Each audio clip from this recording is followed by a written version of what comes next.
আল্লাহ পাক রব্বুল আলামিন সফল কাম মুমিনের পরিচয় কুরআনুল কারীমের মধ্যে দেন। আল্লাহ পাক রব্বুল আলামিন বলেন, قد أفلح المؤمنون الذين هم في صلاتهم خاشعون والذين هم عن اللغو معرضون والذين هم للزكاة فاعلون জোরে বলুন আল্লাহু আকবার। আল্লাহ পাক রব্বুল আলামিন বলেন, দুনিয়ার মধ্যে মুমিন যারা তারাই হলো সফল কাম। আর সফল কাম মুমিন কারা? আল্লাহ তারা সূরাতুল মুমিনুনের 1 থেকে 11 নম্বর আয়াতের মধ্যে মুমিনের 7টা গুণাবলীর কথা বর্ণনা করেছেন। আল্লাহ বলেন, সফল কাম মুমিনের 1 নম্বর বৈশিষ্ট্য হলো তারা নামাজের মধ্যে খুশু খুজু আদায় করবে। কি আদায় করবে? নামাজের মধ্যে খুশু খুজু আদায় করবে। অর্থাৎ নামাজের মধ্যে যখন দাঁড়িয়ে যাবে, অনেক সময় আমরা দেখি নামাজের মধ্যে এমন অনেক মুসল্লিকে দেখা যায় নামাজের মধ্যে দাঁড়িয়ে দাড়ি চুলকাই, আসে না নাই, মাথার চুল ঠিক করে, পাঞ্জাবি ঠিক করে, নড়াচড়া করে। এটা হলো খুশু খুজুর খেলাফ। যার নামাজের মধ্যে খুশু খুজু থাকবে, ওই মানুষটা নামাজের মধ্যে একাগ্রতা সৃষ্টি করবে, নামাজের মধ্যে দুনিয়াবি কোনো চিন্তা ধারণা আনবে না। যখন নামাজের মধ্যে দাঁড়াবে নিজেকে স্যালেন্ডার করবে, আল্লাহর সামনে নড়াচড়া করবে না, আল্লাহর সামনে নিজেকে স্যালেন্ডার করে দাঁড়িয়ে যাবে, ওই ব্যক্তির নামাজটা হবে খুশু খুজুর সহিত। কথা বলেন ঠিক কিনা? আজকে নামাজের সঙ্গে আমাদের কোনো সম্পর্ক নাই। এই যে আজকে মাহফিলের মধ্যে আমরা যারা বসে গিয়েছি, মসজিদে যদি খবর নেওয়া যায় ফজর নামাজে এর 4 ভাগের 5 ভাগের 1 ভাগ মুসল্লি খুঁজে পাওয়া যাবে না। নামাজের সঙ্গে আজকে সম্পর্ক নাই। নিজেকে ইমানদার মুমিন বলে দাবি করি, অথচ নামাজের সঙ্গে সম্পর্ক নাই। আল্লাহ পাক রব্বুল আলামিন বলেন, ইমানদার মুমিন হলো তারা যাদের 1 নাম্বার গুণ হবে যারা নামাজের মধ্যে খুশু খুজু আদায় করবে। কথা বলেন ঠিক কিনা? আমার মুসলমান বন্ধুগণ, সূরাতুল মুমিনুন তেলাওয়াত করার উদ্দেশ্য হলো আল্লাহ পাক রব্বুল আলামিন সূরাতুল মুমিনুনের মধ্যে মুমিনের 7টা গুণাবলীর কথা বর্ণনা করলেন।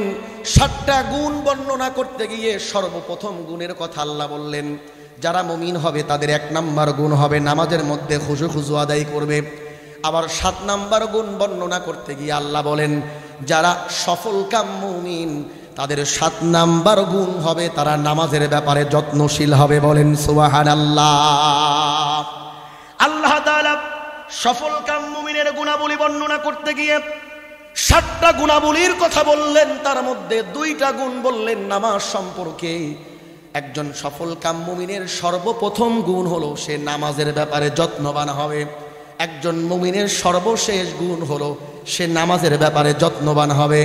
আমার মুসলমান বন্ধুগণ, অথচ আজকে আমি ইমানদার মুসলমান মুমিন বলে নিজেকে দাবি করি, আল্লাহর কোরআনের সঙ্গে সম্পর্ক নাই, নামাজের সঙ্গে সম্পর্ক নাই। কথা বলেন ঠিক কিনা?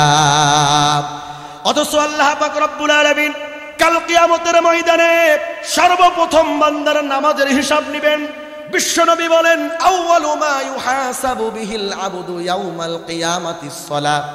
আল্লাহ পাক রব্বুল আলামিন কাল কিয়ামতের ময়দানে বান্দার সর্বপ্রথম নামাজের হিসাব নেবেন। আমার মুসলমান বন্ধুগণ, শুধু তাই নয়, কিয়ামতের ময়দানে জাহান্নামীদেরকে যখন জাহান্নামের মধ্যে নিক্ষেপ করা হবে, জান্নাতীরা যখন জান্নাতের মধ্যে প্রবেশ করবে, মুসলমান বন্ধুগণ, জান্নাত আর জাহান্নামের মধ্যে একটা ফটক তৈরি করা হবে, জান্নাতীদেরকে দেখানো হবে জাহান্নামীদের অবস্থা। তখন জান্নাতীরা প্রশ্ন করবে, আজকে কেন তোমরা জাহান্নামে এসেছো? জাহান্নামীরা সর্বপ্রথম বলবে, ক্বালু লাম নাকু মিনাল মুসাল্লিন, দুনিয়াতে আমরা নামাজ পড়ি নাই, যার কারণে আজকে আমরা জাহান্নামী। বলেন নাউযুবিল্লাহ। দুনিয়াতে আমরা নামাজ পড়ি নাই, নামাজের সঙ্গে সম্পর্ক ছিল না, মসজিদের সঙ্গে সম্পর্ক ছিল না, আল্লাহর কোরআনের সঙ্গে সম্পর্ক ছিল না, যার কারণে আজকে আমরা জাহান্নামী। নিজেকে পাক্কা ইমানদার মুমিন দাবি করে বসে আছি, আল্লাহর কোরআনের সঙ্গে সম্পর্ক নাই, নামাজের সঙ্গে সম্পর্ক নাই। কথা বলেন ঠিক কিনা? আমার মা মন্দের বন্দে, নামাজের গাফলতি সব থেকে বেশি। ফজরের নামাজ পড়তে পড়তে সূর্য উঠে যায়, জোহর পড়তে পড়তে আসর আর জোহর একসঙ্গে হয়ে যায়। কথা বলেন ঠিক কিনা?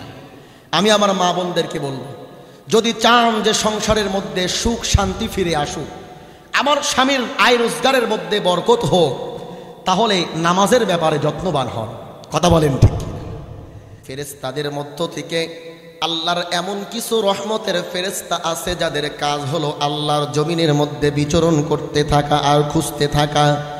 কোথায় আল্লাহ পাক রব্বুল আলামিনের বান্দা বান্দিরা আল্লাহর কোরআন থেকে আলোচনা করতেছে, আল্লাহর কোরআনের আলোচনা শুনতেছে, আল্লাহ তাআলার প্রশংসা বর্ণনা করতেছে, গুণকীর্তন করতেছে, ওই রহমতের ফেরেশতাগুলো মজলিসগুলো খুঁজতে থাকেন। খুঁজতে খুঁজতে যখন এমন একটা মজলিস পেয়ে যায়, রহমতের ফেরেশতারা মজলিসটাকে গায়ে গা মিলিয়ে কাঁধে কাঁধ মিলিয়ে মজলিসটাকে বেষ্টনী করে রাখে, আর আল্লাহর আসমান থেকে রহমত বর্ষণ করতে থাকেন। বলেন সুবহানাল্লাহ। আল্লাহ পাক রব্বুল আলামিন এই নিদারুণ দৃশ্য দেখার পর রহমতের ফেরেশতাদেরকে ডেকে বলেন, ও আমার রহমতের ফেরেশতারা, তোমরা ওই জায়গায় কি করো?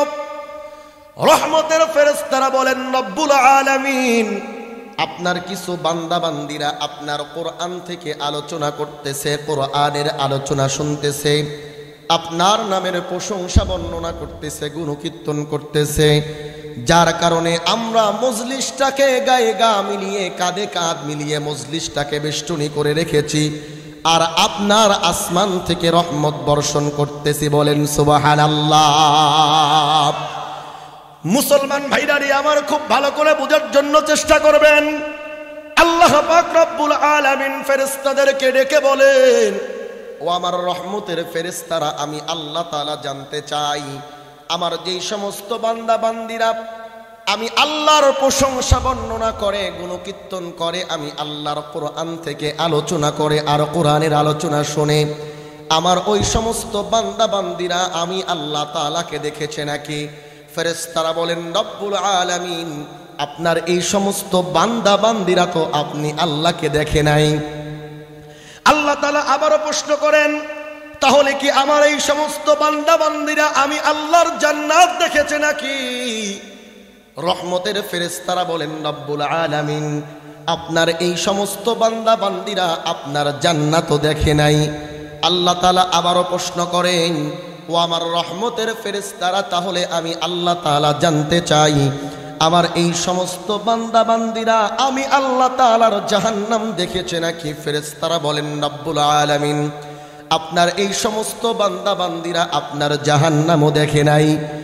এবার আল্লাহ তাআলা ডেকে বলেন, ও আমার ফেরেশতারা, তাহলে তোমরা সাক্ষ্য থেকে যাও, ফাউশহিদুহুম ইন্নী কদ গফারতু লাহুম, তাহলে তোমরা সাক্ষ্য থেকে যাও আমার যেই সমস্ত বান্দা বান্দিরা আমি আল্লাহকে না দেখেই আমি আল্লাহর প্রতি ঈমান আনলো, আমি আল্লাহর জান্নাত না দেখে জান্নাতের আশা দিলের মধ্যে নিয়ে, জাহান্নাম না দেখে জাহান্নামের ভয় দিলের মধ্যে নিয়ে, যারা নাকি আমি আল্লাহর কোরআনের মজলিসে বসে গেল, ফেরেশতারা তোমরা সাক্ষ্য থেকে যাও আমি আল্লাহ পাক রব্বুল আলামিন তাদের জিন্দেগীর সমস্ত গুনাহগুলোকে মাফ করে দিলাম। বলেন সুবহানাল্লাহ। আল্লাহ তাআলা ফেরেশতাদেরকে ডেকে বলেন, ফাউশহিদুহুম ইন্নী কদ গফারতু লাহুম, তোমরা সাক্ষ্য থাকো আমি আল্লাহ তাআলা তাদের জিন্দেগীর গুনাহগুলোকে মাফ করে দিলাম, যারা আমি আল্লাহকে না দেখেই আমি আল্লাহর প্রতি ঈমান এনেছে। আল্লাহর প্রতি আমাদের ঈমান আছে না নাই? আওয়াজ করে বলেন, আছে না নাই? আল্লাহ পাক রব্বুল আলামিন ফেরেশতাদেরকে ডেকে বলেন, যারা আমি আল্লাহকে না দেখেই আমার প্রতি ঈমান এনেছে, আমি আল্লাহর জান্নাত দেখে নাই, জান্নাতের আশা দিলের মধ্যে নিয়ে, আমি আল্লাহর জাহান্নাম দেখে নাই, জাহান্নামের ভয় দিলের মধ্যে নিয়ে, যারা নাকি আমি আল্লাহর কোরআনের মজলিসে বসে গেল, কোরআনের আলোচনাগুলো শুনে, ফেরেশতারা তোমরা সাক্ষ্য থেকে যাও আমি আল্লাহ পাক রব্বুল আলামিন আমার ওই সমস্ত বান্দা বান্দির জিন্দেগীর গুনাহগুলোকে মাফ করে দিলাম। বলেন সুবহানাল্লাহ। তাহলে এবার বলেন, আমরা এই কোরআনের মজলিসে বসে কি বুদ্ধিমানের পরিচয় দিয়েছি নাকি বোকার মতো কাজ করেছি? জোরে আওয়াজ করে বলেন।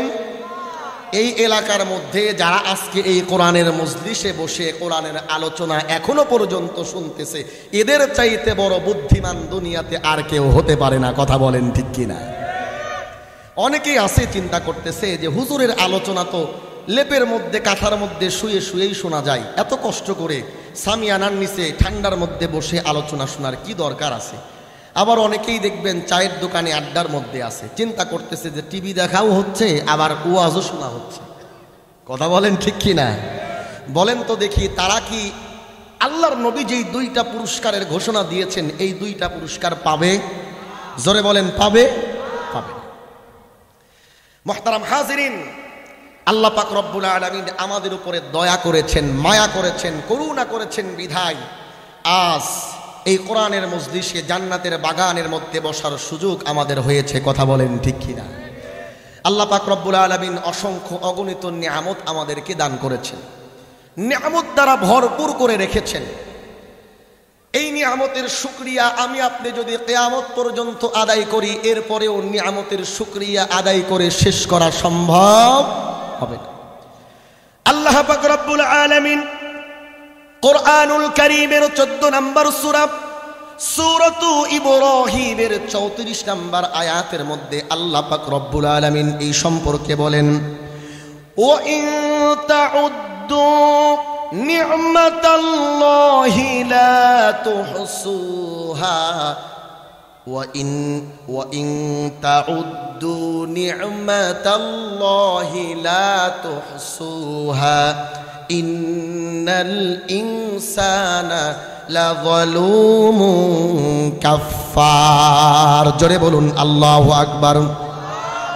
আল্লাহ পাক রব্বুল আলামিন বলেন, বান্দারে আমি আল্লাহ তাআলা তোমাকে যেই নিয়ামত দান করেছি, এই নিয়ামতগুলোকে যদি তুমি একটা একটা করে গণনা করতে থাকো, নিয়ামতের শুকরিয়া যদি তুমি আদায় করতে থাকো, নিয়ামতের শুকরিয়া আদায় করতে করতে কিয়ামত চলে আসবে, তোমার জীবন ফুরে যাবে, আবার তোমাকে জীবন দেওয়া হবে, আবার তোমার জীবন ফুরে যাবে, আবারও তোমাকে জীবন দেওয়া হবে।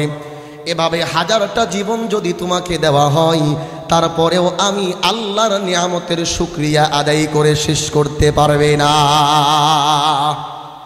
আমার মুসলমান বন্ধুগণ, খুব ভালো করে বোঝার জন্য চেষ্টা করবেন। কোরআন হাদিসের বাহিরে আমি কথা বলতে পারি না। যতগুলো কথা বলবো প্রত্যেকটা কথার পিছনে কোরআনের দলিল থাকবে, হাদিস থাকবে। আপনারা শুনতে রাজি আছেন তো ইনশাআল্লাহ? খুব ভালো করে বোঝার জন্য চেষ্টা করবেন আমার মুসলমান বন্ধুগণ। সূরাতু ইব্রাহিমের 34 নম্বর আয়াত, এই আয়াতের ব্যাখ্যা করতে গিয়ে মুফাসসিরিনে কেরাম বলেন, পৃথিবীর জমিনটাকে যদি কাগজ বানানো যায়, আর সমুদ্রের পানিগুলোকে যদি কালি বানানো যায়, সমস্ত বন জঙ্গলের লাকড়িগুলোকে যদি কলম বানানো যায়, আর আল্লাহর গুণকীর্তন লিখতে থাকা যায়, লিখতে লিখতে জমিন ফুরিয়ে যাবে, লিখতে লিখতে সমুদ্রের পানিগুলো সব শুকিয়ে যাবে, তারপরেও আমার মালিকের গুণকীর্তন লিখে শেষ করা সম্ভব হবে না। বলেন সুবহানাল্লাহ। আমার মুসলমান বন্ধুগণ, খুব ভালো করে বুঝবেন। কোরআনুল কারীম থেকে একখানা আয়াতে কারীমা আপনাদের খিদমতে তেলাওয়াত করেছি। উলামায়ে কেরাম যারা আছেন ইতিমধ্যে আপনারা বুঝতে পেরেছেন কোন বিষয়ে আমি আলোচনা করতে চাই। তবে তার আগে আল্লাহর পক্ষ থেকে বান্দার জন্য শ্রেষ্ঠ 3টা নিয়ামত, এই 3টা নিয়ামত নিয়ে কিছু আলোচনা করতে চাই। খুব ভালো করে বুঝবেন। আল্লাহ পাক রব্বুল আলামিন বান্দাকে অসংখ্য অগণিত নিয়ামত দান করেছেন, তার মধ্য থেকে বিশেষ 3টা নিয়ামত আল্লাহ আমাদেরকে দান করলেন। নাম্বার 1, এই পৃথিবীর মধ্যে যত সৃষ্টিকুল রয়েছে, সমস্ত সৃষ্টিকুলের মধ্য থেকে আমাকে আপনাকে সর্বশ্রেষ্ঠ করেছেন। একটু আওয়াজ করে বলেন আলহামদুলিল্লাহ। পৃথিবীর মধ্যে দেহের আকৃতির দিক থেকে বড় বড় আকৃতির প্রাণী আছে, সৌন্দর্যের দিক থেকে অনেক সুন্দর সুন্দর পাক পাখালি আছে মুসলমান বন্ধুগণ। তবে আল্লাহ পাক রব্বুল আলামিন তার সৃষ্টির সেরা জীব মানুষকে ঘোষণা করলেন। আল্লাহ তাআলা বলেন কোরআনুল কারীমের 95 নম্বর সূরা সূরাতুত তিনের মধ্যে আল্লাহ তাআলা 4টা জিনিসের কসম করে মানব জাতির উৎকৃষ্টতা সম্পর্কে আল্লাহ তাআলা বর্ণনা দেন। আল্লাহ পাক রব্বুল আলামিন বলেন, ওয়াত-তিনি ওয়াজ-যাইতুনি ওয়া তুরি সিনিন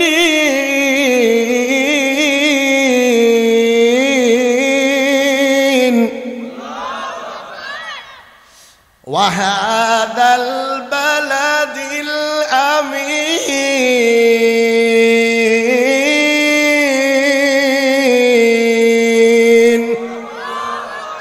আল্লাহ পাক রব্বুল আলামিন চারটা জিনিসের কসম করেন। আওয়াজ করে বলেন, কয়টা জিনিস?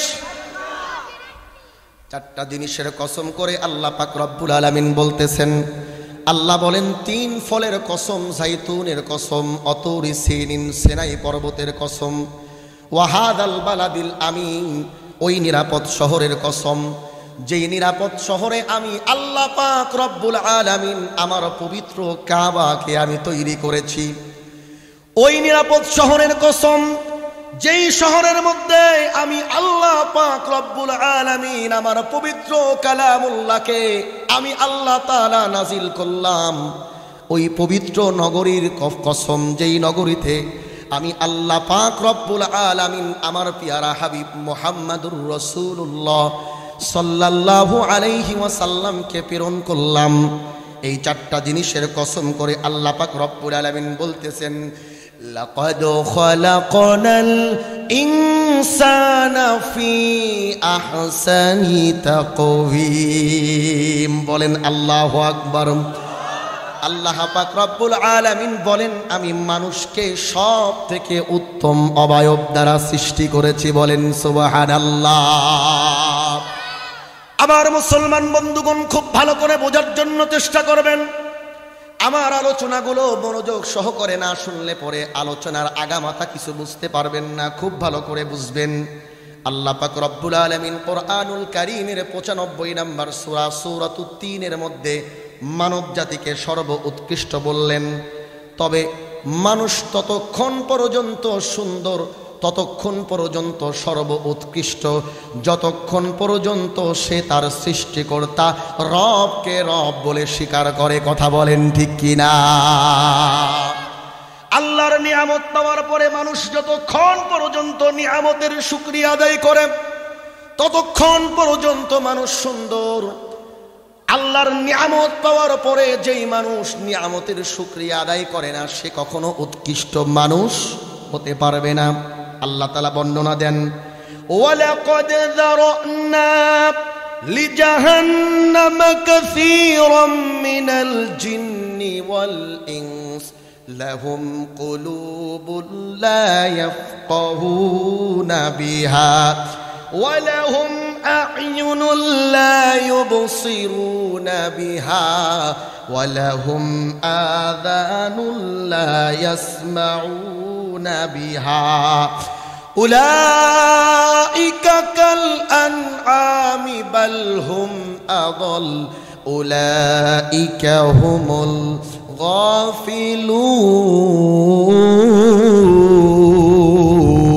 গাফিলুন।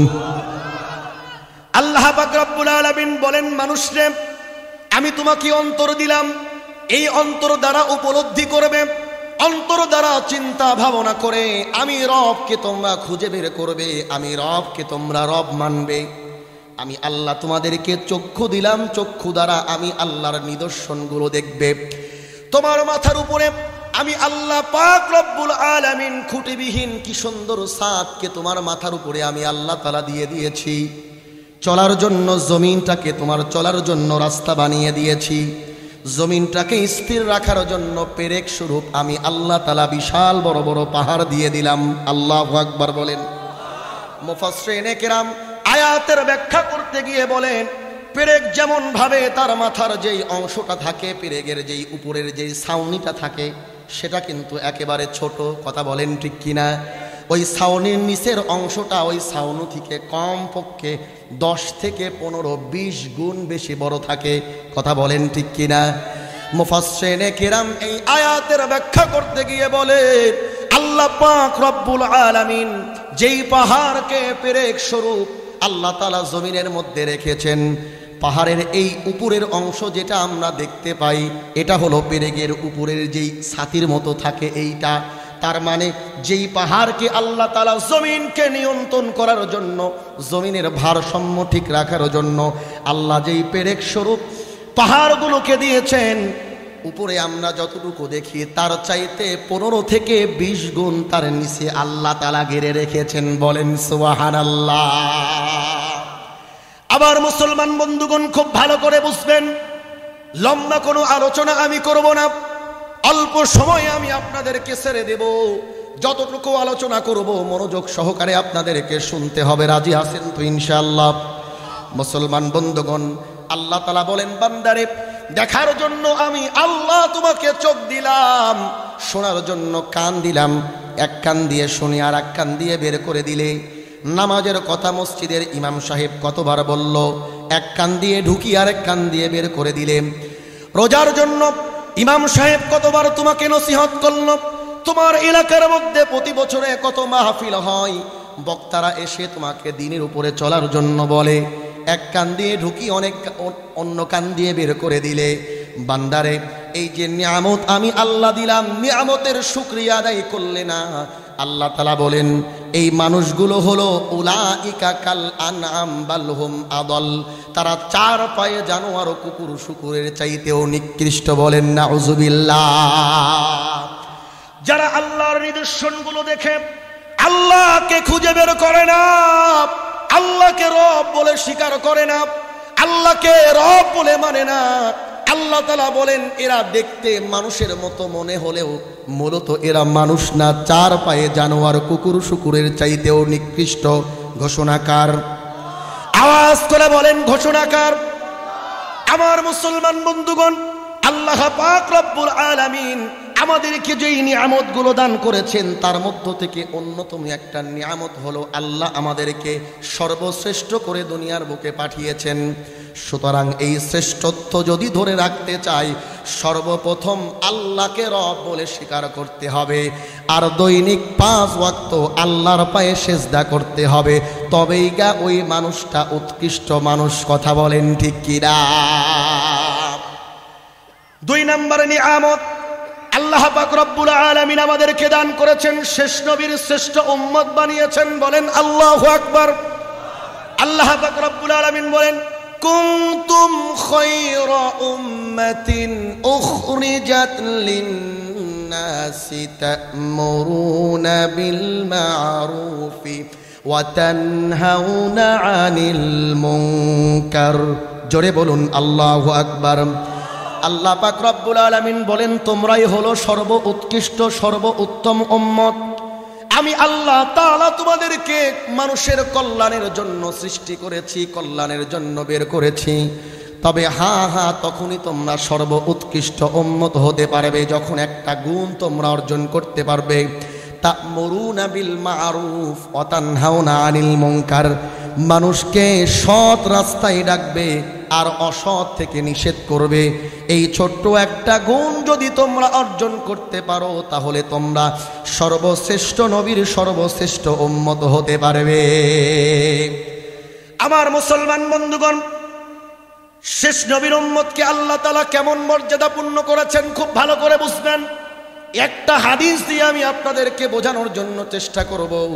বিশ্ব নবীজি বলেন, কাল কিয়ামতের ময়দানে সর্বপ্রথম আল্লাহ তাআলা আমাকে জান্নাতে প্রবেশ করাবেন। বলেন সুবহানাল্লাহ। নবীজি বলেন, সকল নবী রাসূলের পূর্বে আমি মুহাম্মদ সর্বপ্রথম জান্নাতের মধ্যে প্রবেশ করব, এরপরে সমস্ত পয়গম্বরেরা আমার পিছে পিছে জান্নাতের মধ্যে যাবে, আর আমার উম্মতেরা সকল নবীর উম্মতের পূর্বে জান্নাতের মধ্যে প্রবেশ করবে। বলেন সুবহানাল্লাহ। আমার মুসলমান বন্ধুগণ, আমি আমার আলোচনাকে দীর্ঘায়িত করব না, খুব ভালো করে বোঝার জন্য চেষ্টা করবেন।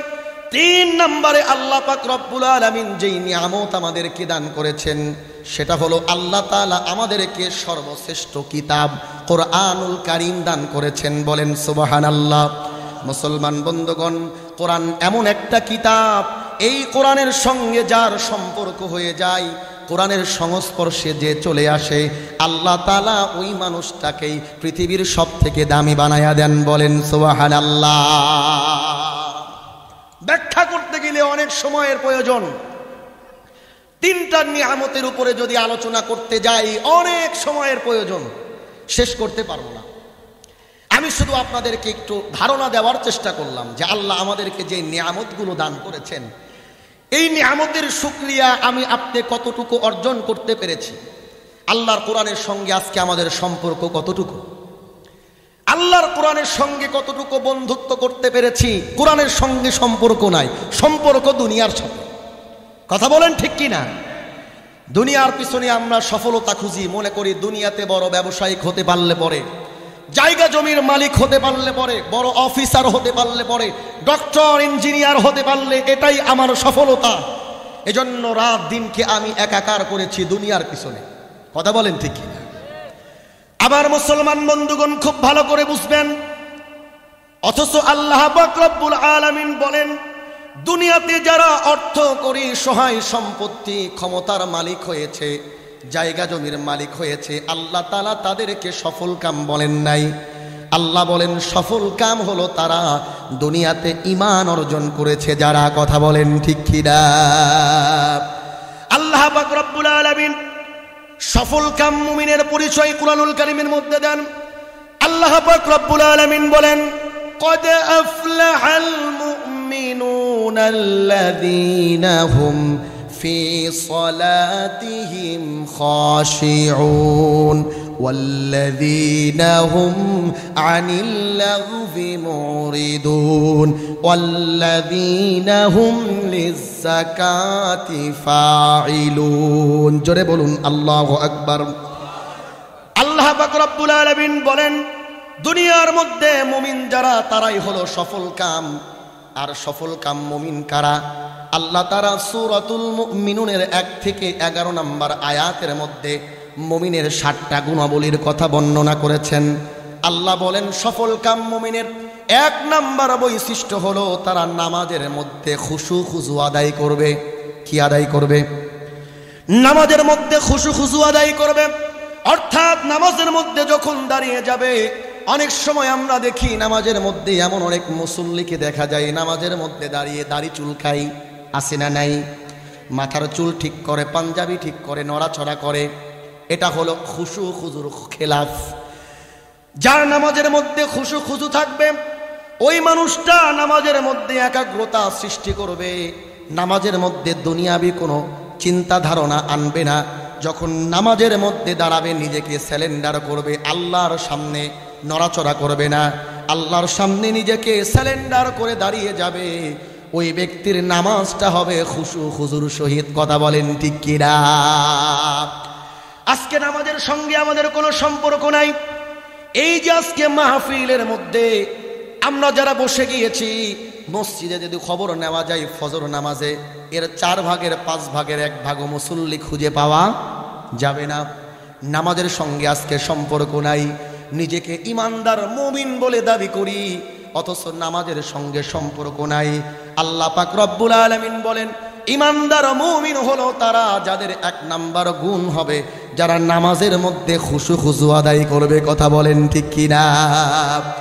আমার মুসলমান বন্ধুগণ, সূরাতুল মুমিনুন তেলাওয়াত করার উদ্দেশ্য হলো আল্লাহ পাক রব্বুল আলামিন সূরাতুল মুমিনুনের মধ্যে মুমিনের 7টা গুণাবলীর কথা বর্ণনা করলেন।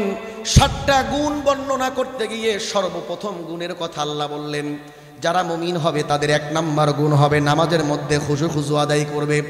আবার 7 নাম্বার গুণ বর্ণনা করতে গিয়ে আল্লাহ বলেন যারা সফল কাম মুমিন তাদের 7 নাম্বার গুণ হবে তারা নামাজের ব্যাপারে যত্নশীল হবে। বলেন সুবহানাল্লাহ।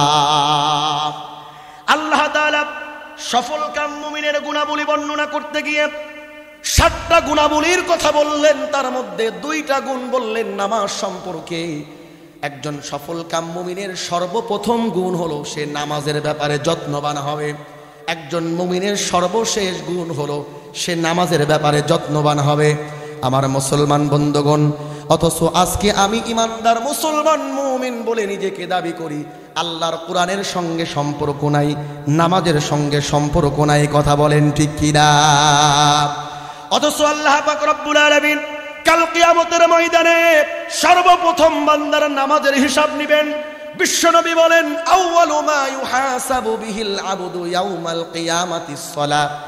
আল্লাহ পাক রব্বুল আলামিন কাল কিয়ামতের ময়দানে বান্দার সর্বপ্রথম নামাজের হিসাব নেবেন।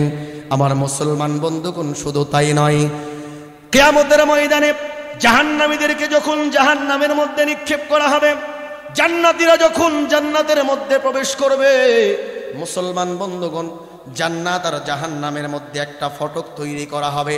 জান্নাতীদেরকে দেখানো হবে জাহান্নামীদের অবস্থা।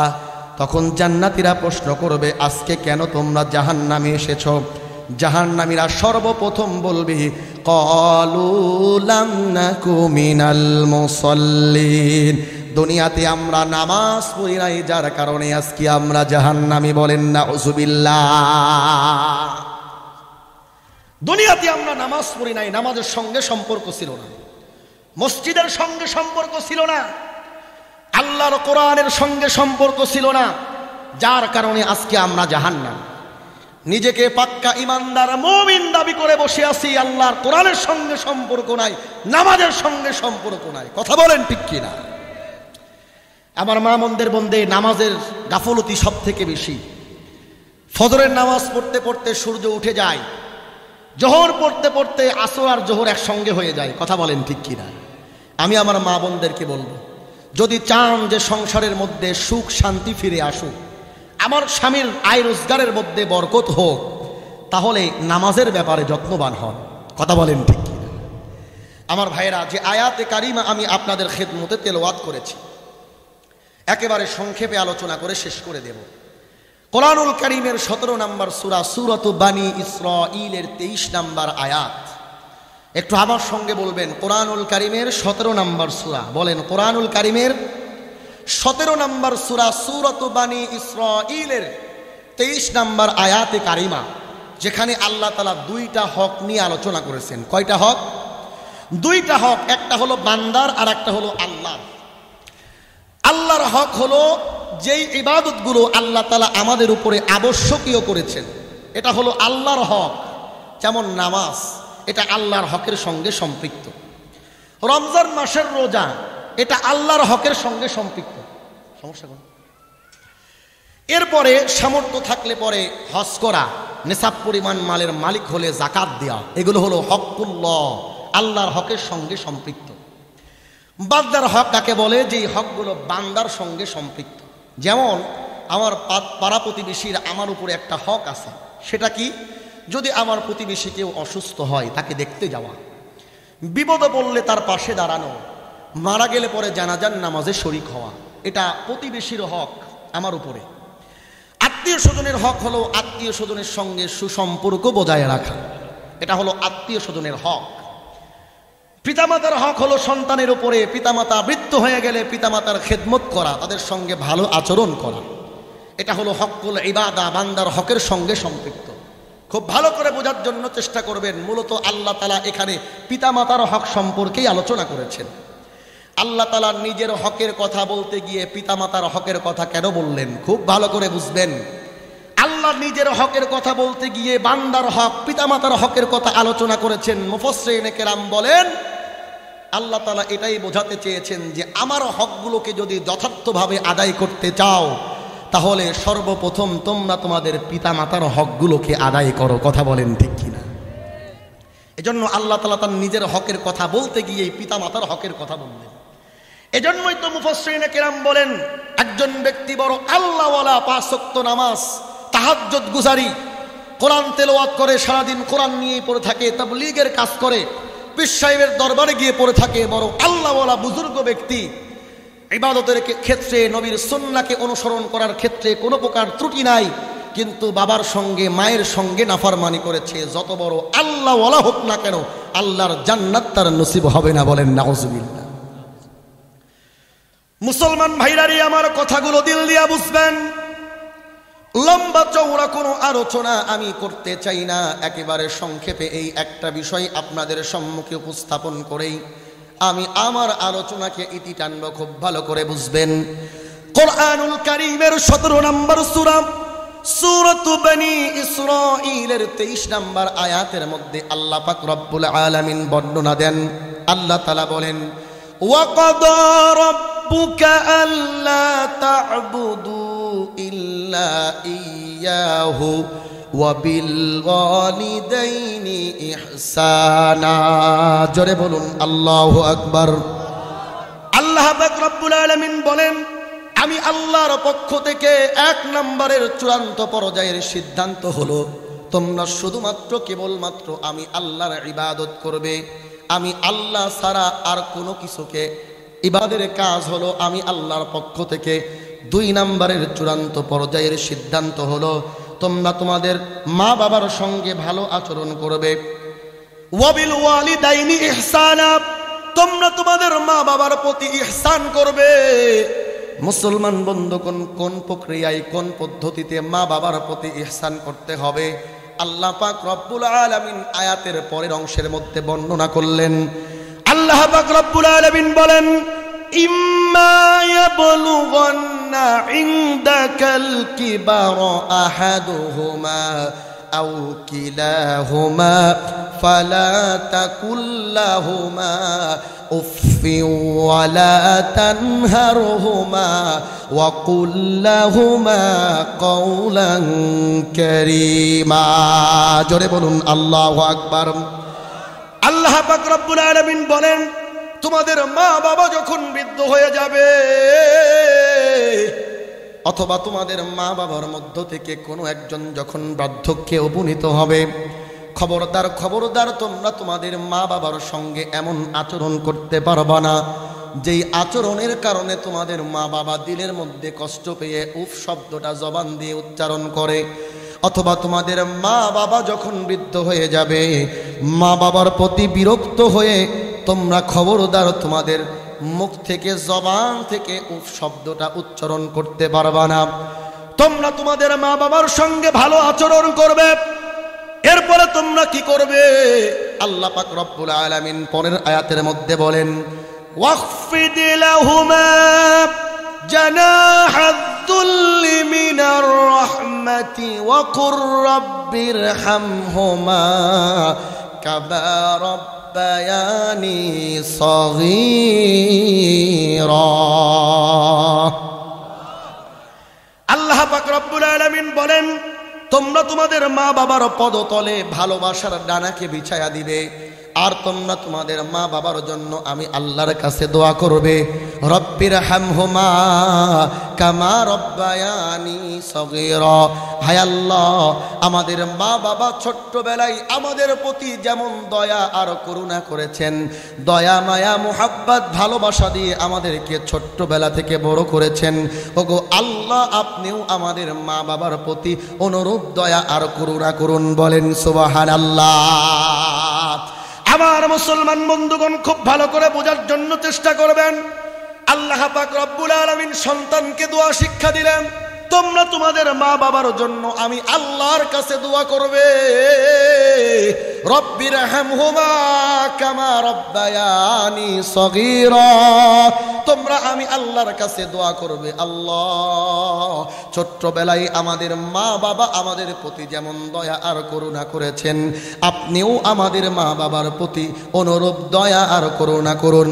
মুসলমান বন্ধুগণ, আল্লাহ পাক রব্বুল আলামিন সন্তানকে মা বাবার ব্যাপারে এই দোয়াটাই কেন শিক্ষা দিলেন? আল্লাহ তাআলা অন্য কোন দোয়াও তো বান্দাকে শিক্ষা দিতে পারতেন।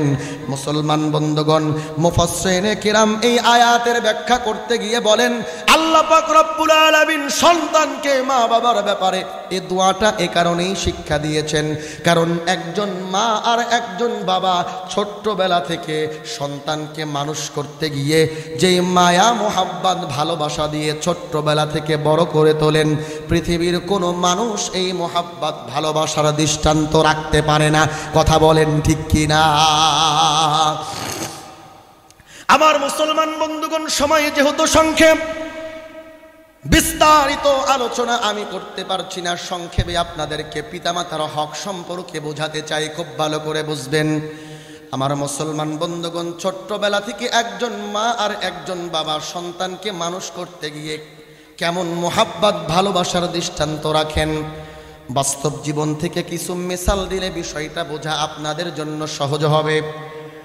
আমার মুসলমান বন্ধুগণ, আমার আপনার মা বাবার মিলনের মাধ্যমে যেদিন থেকে আমি আর আপনি মায়ের রেহেমের মধ্যে একটু একটু করে বড় হতে শুরু করেছি, মা ইচ্ছা করলেই আধুনিক কোনো পদ্ধতি অবলম্বন করে আমাকে আর আপনাকে পেটের মধ্যেই হত্যা করতে পারতেন। কথা বলেন ঠিক কিনা?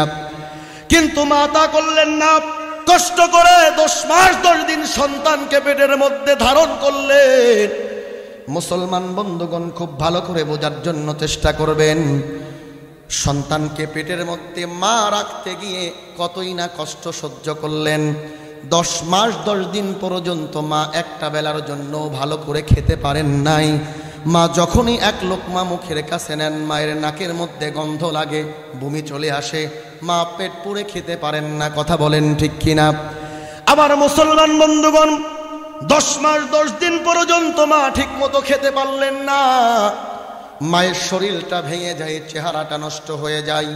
মুসলমান বন্ধুগণ, মা যে সন্তানকে পেটের মধ্যে রাখতে শুধু ক্ষুধার কষ্ট করেছেন তা কিন্তু নয়, 10 মাস 10 দিন সন্তানকে পেটের মধ্যে ধারণ করতে গিয়ে মা একটা রাতের জন্য শান্তি করে ঘুমাতে পারে না।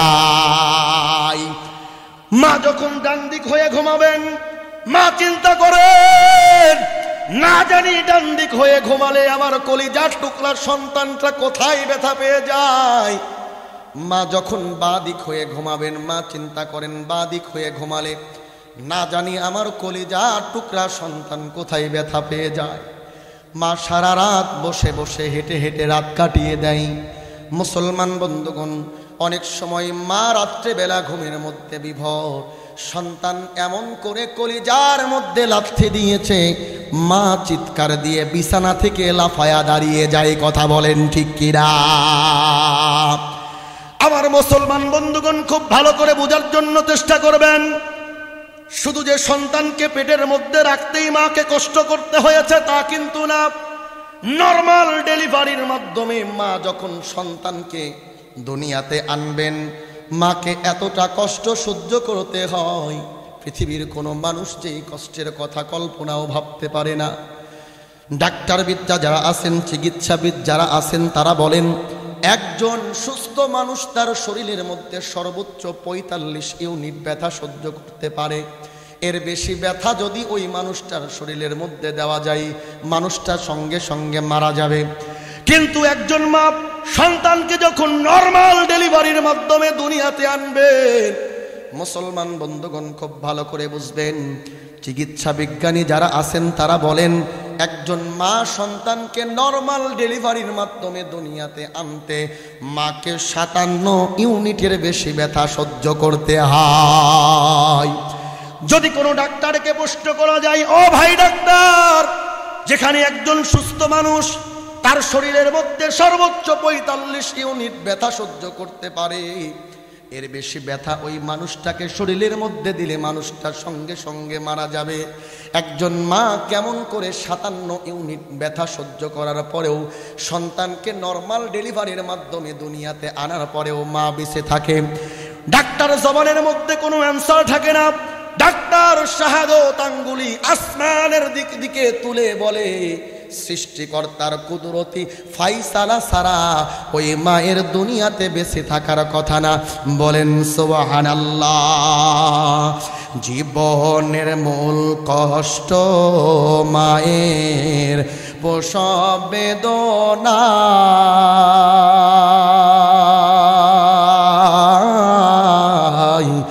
7 আসমান 7 জমিন তখন মায়েরই মাথা। ঠিক কিনা বলেন? আমার মুসলমান বন্ধুগণ, শুধু সন্তানকে নরমাল ডেলিভারির মাধ্যমে দুনিয়াতে এনেই কিন্তু মায়ের দায়িত্ব শেষ হয়ে যায় না। সন্তান দুনিয়াতে আসার পরে মাকে আবার নতুন চ্যালেঞ্জিং এর মধ্য দিয়ে যেতে হয়। কথা বলেন ঠিক কিনা? সন্তান জন্ম নেওয়ার পরে মা সন্তানকে লালন পালন করেন, বড় কষ্ট করে লালন পালন করেন। মুসলমান বন্ধুগণ, আমাকে আর আপনাকে মা দুনিয়াতে লালন পালন করতে গিয়ে কতই না কষ্ট করেছেন। 2 বছর 2.5 বছর যাবৎ পর্যন্ত বুকের দুধ পান করালেন। আমি আপনাদেরকে প্রশ্ন করতে চাই, বলুন তো দেখি, মায়ের 1 ধার দুধের দাম শোধ করার ক্ষমতা আমাদের আছে নাকি? মায়ের এক ধার দুধের দাম কাটিয়া গায়ের চাম, মায়ের এক ধার দুধের দাম কাটিয়া গায়ের চাম, পাপোশ বানায়া দিলেও শোধ হবে না রে, এমন দরদি মায়ার কেহই হবে না। বলেন মারহাবা। মা সন্তানকে দুনিয়াতে আনতে গিয়ে যেই কষ্ট স্বীকার করেন, সন্তানকে ছোট্টবেলা থেকে যে কষ্ট মোহাব্বত ভালোবাসা দিয়ে বড় করেন, পৃথিবীর কোনো মানুষ এই মোহাব্বত ভালোবাসার দৃষ্টান্ত রাখতে পারে না। কথা বলেন ঠিক কিনা? সন্তান বড় হওয়ার পরে কি করে? বউয়ের কথা শুনে মাকে সংসার থেকে আলাদা করেছে। আছে না? কথা বলেন, আছে না? কথা বলেন না কেন? এই অপরাধে কি আপনারা অপরাধী? যদি হয়ে থাকেন তওবা করে আজকে কোরআনের ময়দান থেকে উঠতে হবে। বউয়ের কথা শুনে মাকে সংসার থেকে আলাদা করেছেন, আল্লাহর কসম করে বলতেছি, যত বড় আল্লাহওয়ালা হন না কেন, আল্লাহর জান্নাত আপনার নসিবে হবে না। কথা বলেন ঠিক কিনা? বউয়ের কথা শুনে মাকে সংসার থেকে আলাদা করে। সব বউয়ের কথা বলি না, অনেকেই ভালো আছে। কথা বলেন ঠিক কিনা? কিছু কিছু খারাপ। কথা বলেন ঠিক কিনা? যারা খারাপ, ফুসলায়া ফাসলায়া স্বামীকে কান পড়ায়া শ্বশুর শাশুড়িকে সংসার থেকে আলাদা করেছেন, ঘর বাড়ি থেকে বের করেছেন, বৃদ্ধাশ্রমে রেখে আসছেন, আজকেই তওবা করে যাবেন। মনে রাখবেন, আপনার মা আর আপনার শাশুড়ি মার মধ্যে কোনো পার্থক্য নাই। কথা বলেন ঠিক কিনা? পারবো না ইনশাল্লাহ। মা যে কত বড় নিয়ামত, সন্তান তো এটা জানে না। সন্তান যদি জানতো যে আমার মা আমার জন্য কত বড় নিয়ামত, সন্তান কখনো মায়ের সঙ্গে খারাপ আচরণ করতো না। কথা বলেন ঠিক কিনা? মা কেন এত দামি জানে না সকলে, জানতো যদি পড়তো দেখে কোরআন হাদিস খুলে। ঠিক কিনা? মা কেন এত দামি জানে না সকলে, জানতো যদি পড়তো দেখে কোরআন হাদিস খুলে। একটি হজের সওয়াব মিলে, একটি হজের সওয়াব মিলে, মাকে একবার দেখিলে, দেখিলে মা কেন এত দামি জানে না সকলে, জানতো যদি পড়তো দেখে কোরআন হাদিস খুলে। ঠিক কিনা বলেন? মা কেন এত দামি জানে না সকলে, জানতো যদি পড়তো দেখে কোরআন হাদিসে খুলে। 10 মাস 10 দিন গর্ভে ধারণ করেছিলেন মা, সহ্য করেছিলেন মায়ে যতই যন্ত্রণা। 10 মাস 10 দিন গর্ভে ধারণ করেছিলেন মা, সহ্য করেছিলেন মায়ে যতই যন্ত্রণা। মাকে কষ্ট দিলে আল্লাহর, মাকে কষ্ট দিলে আল্লাহর আরশ কাঁপে বলে। মা কেন এত দামি জানে না সকলে, জানতো যদি পড়তো দেখে কোরআন হাদিস খুলে। মা কেন এত দামি জানে না সকলে, জানতো যদি পড়তো দেখে কোরআন হাদিসে খুলে। 2 বছর পান করালেন মায়ের বুকের দুধ, কোলে বুকে নিয়ে আমায় দিলেন কত সুখ। 2 বছর পান করালেন মায়ের বুকের দুধ, কোলে বুকে নিয়ে আমায় দিলেন কত সুখ। কিভাবে সেই মাকে সন্তান, কিভাবে সেই মাকে সন্তান মন্দ কথা বলে। মা কেন এত দামি জানে না সকলে, জানতো যদি পড়তো দেখে কোরআন হাদিসে খুলে। একটি হজের সওয়াব মিলে, একটি হজের সওয়াব মিলে, মাকে একবার দেখিলে, দেখিলে মা কেন এত দামি জানে না সকলে, জানতো যদি পড়তো দেখে কোরআন হাদিসে খুলে। ঠিক কিনা বলেন? মুসলমান ভাইরা নিয়ে আমার কথাগুলো দিল দিয়া বুঝবেন। লক্ষ টাকা খরচ করে আপনি হজ করেছেন, ওই হজ আল্লাহর দরবারে কবুল হবে কি হবে না তার কোনো গ্যারান্টি নাই। কথা বলেন ঠিক কিনা? কিন্তু যদি কোনো সন্তান মায়ের চেহারা দেখি একবার নেক নজরে তাকাই, আল্লাহ পাক রব্বুল আলামিন তার আমলনামায় সঙ্গে সঙ্গে একটা কবুল হজের সওয়াব লিখে দেন। বলেন সুবহানাল্লাহ। আমি আমার নিজের কথাই বলি, অনেক সময় মাহফিল শেষ করে বাড়িতে ফিরতে ফিরতে রাত 1টা-2টা বেজে যায়। দরজার মধ্যে নক করার সঙ্গে সঙ্গে মা দরজাটা খুলে দেয়। মাকে ডেকে বলি, মা এত রাত হয়েছে, বাড়ির মধ্যে তো আরো অনেকে আছে। যখনই এসে দরজাটা নক করি, তুমি দরজাটা খুলে দাও। মা তুমি কি রাত্রে ঘুমাও না? মা দু চোখের পানি ছেড়ে দিয়ে কান্না করে আর বলে, কলিজার টুকরা সন্তান যখন ঘরের বাহিরে থাকে, মা জননী কখনো চোখের পাতাটা মিলতে পারে না। আমার মুসলমান বন্ধুগণ, হয়তো আমার পরিচয় আপনারা অনেকেই জানেন না। আমার মা আপনাদের এলাকারই মেয়ে। সুবহানাল্লাহ কোন। আমার মুসলমান বন্ধুগণ, খুব ভালো করে বোঝার জন্য চেষ্টা করবেন। আমার মা আমাকে মানুষ করার জন্য কতই না কষ্ট করেছে। আমি আমার জীবনের ছোট্ট একটা ঘটনা বলি। সর্বপ্রথম মাদ্রাসায় গিয়ে থাকতে পারতাম না। আমার মা আমাকে নানির বাড়ি রেখে গিয়েছিলেন। আমার মামা আমাকে কোলে করে কাঁধে করে সাদিপুর দাখিল মাদ্রাসায় আমাকে নিয়ে যেতেন। ওই ছোট্টবেলায়, তখন তো এত রাস্তাঘাট ছিল না, পুরা পথ হেঁটে হেঁটে আসতে হতো। আমার মুসলমান বন্ধুগণ, আমার মা আমাকে দেখার জন্য ছুটতে ছুটতে চলে আসতেন। পাবনা শহর থেকে চলে আসতেন। তখন শুধুমাত্র সাইকেল, মোটর সাইকেলও তেমন ছিল না। সাইকেল আর পায়ে হেঁটে ছাড়া এই চরে আসা যেত না।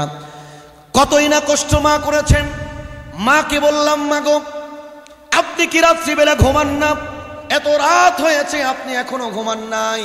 মা দু চোখের পানি ছেড়ে কান্না করেন আর মা বলেন, বাবারে, কলিজার টুকরা সন্তান যখন বাহিরে থাকে, মা জননী তার চোখের পাতাটা মিলতে পারে না। যতক্ষণ পর্যন্ত তুমি ঘরের বাহিরে থাকো, জায়নামাজের মধ্যে বসে আল্লাহর কাছে দোয়া করি আর বলি, আল্লাহ, কলিজার টুকরা সন্তানটা তোমার কোরআনের দাওয়াত নিয়ে দেশের এক প্রান্ত থেকে আর এক প্রান্তে সফর করে গো আল্লাহ, তুমি আমার কলিজার টুকরা সন্তানটাকে সহি সালামতি আবার আমার কাছে ফিরাইয়া দিও।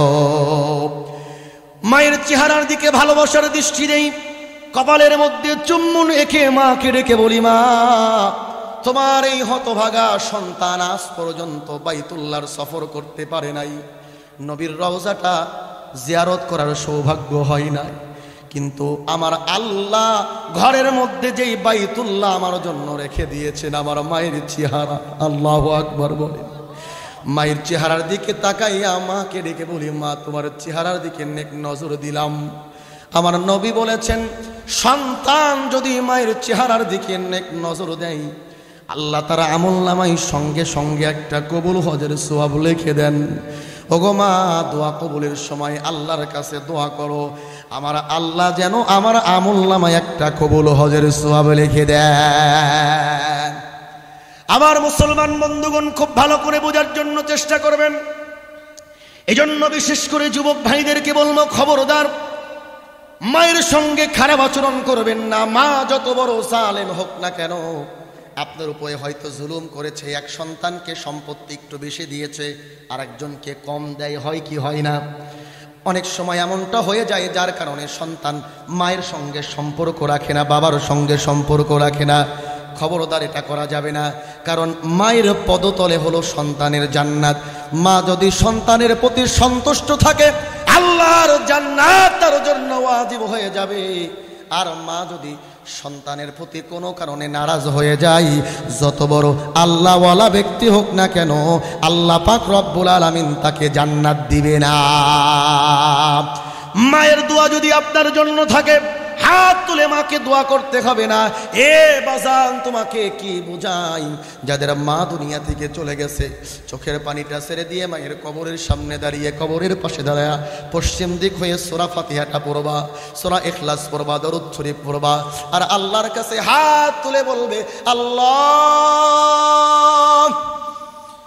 মা দুঃখিনী আজ কবরের মধ্যে শুয়ে আছে, জানি না 3 টুকরা 5 টুকরা কাপড় নিয়ে মা ওই 3.5 হাত মাটির ঘরের মধ্যে কেমন আছে জানি না। আল্লাহ, আমার মায়ের সঙ্গে কি আচরণ করা হয়, যেই কলিজার টুকরার সন্তানকে মা এত কষ্ট করে লালন পালন করলো।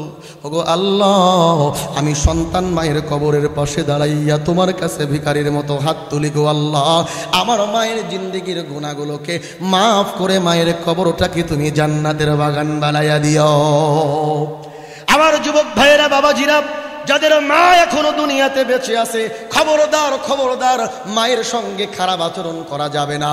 মা হলো তোমার দুনিয়ার সফলতা, মা হলো কাল কিয়ামতের ময়দানে তোমার জন্য জান্নাত। মা যদি তোমার প্রতি সন্তুষ্ট থাকে, দুনিয়াতে আল্লাহ তোমাকে প্রতিষ্ঠিত করে দিবে, দুনিয়াতে তোমার কোনো অভাব থাকবে না, মান সম্মানকে আল্লাহ বৃদ্ধি করে দিবেন। আর তোমার মা যদি তোমার প্রতি নারাজ হয়, আর তুমি দুনিয়াতে প্রতিষ্ঠিত হওয়ার জন্য যতই চেষ্টা করো না কেন, কোনো কাজ হবে না। কথা বলেন ঠিক কিনা?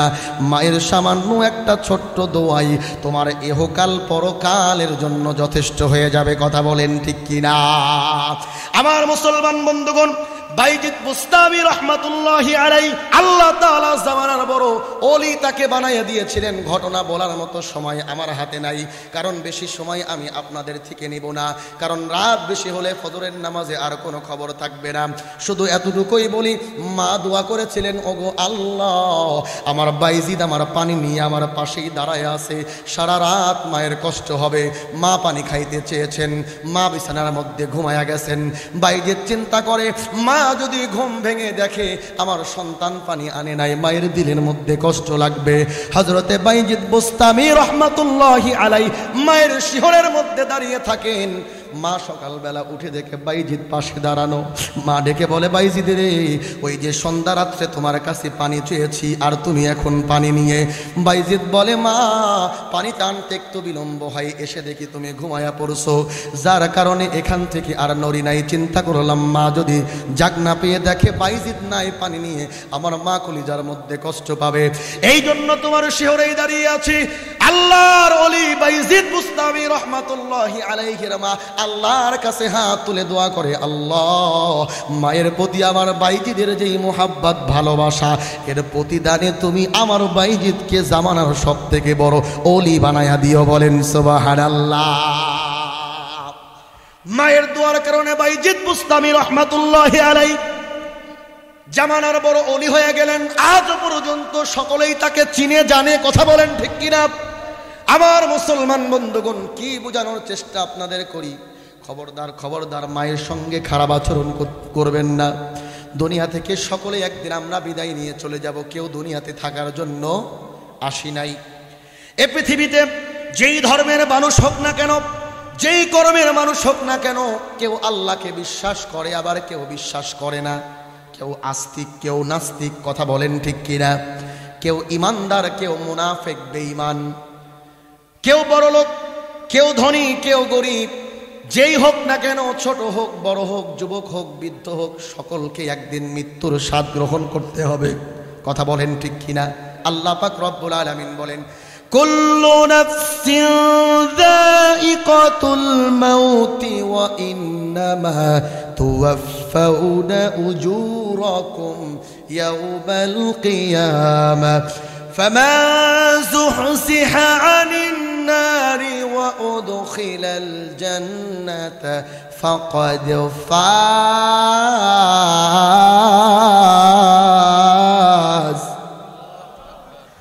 আল্লাহ পাক রব্বুল আলামিন বলেন, প্রত্যেক প্রাণীকেই মৃত্যুর স্বাদ গ্রহণ করতে হবে। পৃথিবী থেকে একদিন আমরা সকলেই বিদায় নিয়ে চলে যাব। দুনিয়ার পিছনে যারা পড়ে আছি, দুনিয়ার সম্পদ কামানোর জন্য আজ পর্যন্ত কোনো সম্পদশালী তার কবরের মধ্যে 4 আনার সম্পদও নিয়ে যেতে পারে নাই। কিছুই যাবে না দুনিয়া থেকে। কবরের মধ্যে মাত্র 3 টুকরা 5 টুকরা কাপড় দিয়ে আমাদেরকে রেখে আসা হবে। 3.5 হাত মাটির ঘর, যেই কবরের মধ্যে আমার আপনার জন্য কোনো বন্ধু থাকবে না, কথা বলার জন্য কোনো মানুষ থাকবে না, কোনো বালিশ কাঁথার ব্যবস্থা থাকবে না, ফ্যান লাইটের ব্যবস্থা থাকবে না, অন্ধকার ঘর হবে আমাদের জন্য আসল ঠিকানা। দুনিয়ার মধ্যে বুদ্ধিমান তো যারা, দুনিয়ার মধ্যে বুদ্ধিমান তো তারা যারা দুনিয়ার পিছনে না ছুটে কিয়ামতের কথা চিন্তা করে, পরকালের কথা চিন্তা করে, কবরের কথা চিন্তা করে। কথা বলেন ঠিক কিনা?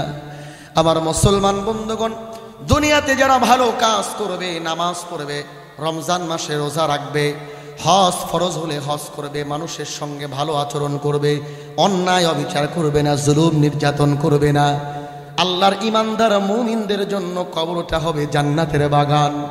আর দুনিয়াতে যারা পাপাচার হবে, বেঈমান যারা হবে, আল্লাহর নাফরমানি করবে, কোরআনের সঙ্গে বন্ধুত্ব থাকবে না, মানুষের উপরে জুলুম করবে, মানুষের সম্পদগুলোকে লুণ্ঠন করবে, জমির হাল ঠেলতে ঠেলতে, জমির আল ঠেলতে ঠেলতে অন্যের আলের মধ্যে চলে যাবে। আছে না নাই? জোরপূর্বক ভাবে অন্যের জমিকে দখল করবে, বান্দার হক নষ্ট করবে, বান্দাকে কষ্ট দিবে, কবরটা তার জন্য হবে জাহান্নামের খনি। হযরত উসমান গনি রাদিয়াল্লাহু আনহু আশারায়ে মুবাশশারা, যেই সমস্ত 10 জন সাহাবী ছিলেন, আল্লাহ তাআলা দুনিয়া থেকেই যাদেরকে জান্নাতের সার্টিফিকেট দিয়েছেন, তাদের কি আর কোনো চিন্তা থাকার কথা? কথা বলেন। আল্লাহ তাআলা যাদের ব্যাপারে জান্নাতের সার্টিফিকেট দিয়ে দিলেন, হযরতে উসমান গনি রাদিয়াল্লাহু আনহু কবরের পাশ দিয়ে যখন যেতেন, উসমান এমন ভাবে কাঁদতেন, কাঁদতে কাঁদতে দাড়ি মোবারক ভেসে যেত। উসমান ফুপিয়ে ফুপিয়ে কাঁদতেন, কবর দেখলে উসমানের চোখ বেয়ে বেয়ে অঝরে পানি পড়তো। সঙ্গীরা বলতো উসমান রে, সঙ্গীরা বলতো উসমান রে, তুমি এমন ভাবে কান্না করো কেন? জান্নাত জাহান্নামের আলোচনা করলে তো এমন কান্না করো না, জান্নাত জাহান্নামের আলোচনা করলে এমন কান্না করো না, কিন্তু যখন কবর দেখো এমন করে কেন কান্না করো? উসমান চোখের পানি ছেড়ে দিয়ে কাঁদতেন, বুক ভাসিয়ে ফেলতেন, দাড়ি মোবারক ভিজে যেত। উসমান বলতো, ভাই তাহলে শোনো, জান্নাত আল্লাহ তাআলা আমার জন্য অবধারিত করে দিয়েছেন। কিয়ামতের ময়দানে নবীর সাহাবী, নবীর জামাতা এটা বলে হয়তো পার পেয়ে যাব, কিন্তু কবর এমন একটা ভয়ঙ্কর জায়গা, যেই কবরের মধ্যে আমি উসমানের পরিচয় চলবে না। কবরের মধ্যে নবীজির মেয়ে, তার পরিচয় চলবে না। কবরের মধ্যে আমি নবীজির জামাতা, নবীর সাহাবী, এই পরিচয় চলবে না। কবর তো কারো পরিচয় জানে না, কবর শুধু জানে কে ইমানদার আর কে বেঈমান। যে ইমান নিয়ে কবরের মধ্যে যাবে, কবরটা হবে তার জন্য জান্নাতের টুকরা। আর যে ব্যক্তি ইমান হারা হয়ে বেঈমান অবস্থায় কবরের মধ্যে যাবে, তার জন্য কবরটা হবে জাহান্নামের টুকরা। শুধু কবরই শেষ না, আবার আল্লাহ পাক রব্বুল আলামিন কবর থেকে বান্দাকে হাসরের ময়দানে উঠাবেন। আল্লাহ পাক রব্বুল আলামিন বলেন, মিনহা খলাকনাকুম ওয়া ফিহা নুঈদুকুম ওয়া মিনহা নুখরিজুকুম তারাতান উখরা। আল্লাহ বলেন, বান্দা আমি তোমাকে মাটি দিয়ে সৃষ্টি করেছি, মাটির মধ্যেই তোমাকে রাখা হবে, আবার এই মাটি থেকে ওঠানো হবে। ওই দিন হবে আসল হিসাব নিকাশের সময়, ওই দিন হবে আসল দিন। আমার মুসলমান বন্ধুগণ, ওই হাসরের ময়দানে যেদিন আমার আপনার আপন কেউ হবে না, গর্ভধারিণী মা তার সন্তানকে ভুলে যাবে, জন্মদাতা পিতা তার সন্তানকে ভুলে যাবে। যেই স্ত্রী স্বামীকে এত মহাব্বত করতো, স্বামী ছাড়া রাত্রের খাবার কোনোদিন খাই নাই, কথা বলেন ঠিক কিনা? ওই স্ত্রী ওই দিন স্বামীকে ভুলে যাবে, কেউ আমাদের আপন থাকবে না। আল্লাহ তাআলা বলেন, ইয়াউমা ইয়াফিরুল মারউ মিন আখিহি ওয়া উম্মিহি ওয়া আবিহি ওয়া সাহিবাতিহি ওয়া বানি লিকুল্লি ইমরিইম মিনহুম ইয়াউমাইযিন শাআনুন ইউগনি। আবার মুসলমান বন্ধুগণ, কোরআনের আয়াতগুলো ধরে ধরে আলোচনা করতে গেলে অনেক সময়ের প্রয়োজন। এজন্য আমি আয়াতগুলোকে মাইনাস করে শুধু আপনাদেরকে মূল মেসেজটা বোঝানোর চেষ্টা করতেছি। খুব ভালো করে বুঝবেন, ওই কিয়ামতের কঠিন মুহূর্তে আমার আপনার আপন কেউ থাকবে না। সকলে ইয়া নাফসি করতে থাকবে রে বাজান। ও আমার আপনার কেউ আপন হবে না, সকলেই শুধু ইয়া নাফসি করে দৌড়াতে থাকবে। সূর্যটা আমার আপনার মাথার আধা উপরে থাকবে, জমিনটা পুরে তামা হয়ে যাবে, মানুষেরা ঘামতে ঘামতে ঘামের মধ্যে তারা সাঁতার দিতে থাকবে, নারী বুড়িগুলো সব বলে পায়খানার রাস্তা দিয়ে পেশাবের রাস্তা দিয়ে বের হয়ে যাবে। ওই কঠিন মুহূর্তে আমার আপনার জন্য কোনো বন্ধু থাকবে না। যাদের আমলনামাটা ডান হাতের মধ্যে চলে আসবে, খুশিতে আনন্দে জান্নাতের মধ্যে দৌড়াতে থাকবে। যাদের আমলনামাটা বাম হাতে চলে আসবে, জাহান্নামের ফেরেশতারা জাহান্নামের শিকল দিয়ে বেঁধে টানতে টানতে জাহান্নামের মধ্যে নিক্ষেপ করবে। আল্লাহু আকবার বলে। আবার মুসলমান বন্ধুগণ, ওই কিয়ামতের ময়দানে আল্লাহ পাক রব্বুল আলামিন 7 শ্রেণীর মানুষকে তারা আরশ আজিমের নিচে জায়গা দিবেন। আর ওই কিয়ামতের ময়দানে বন্ধু হবে একজন, সে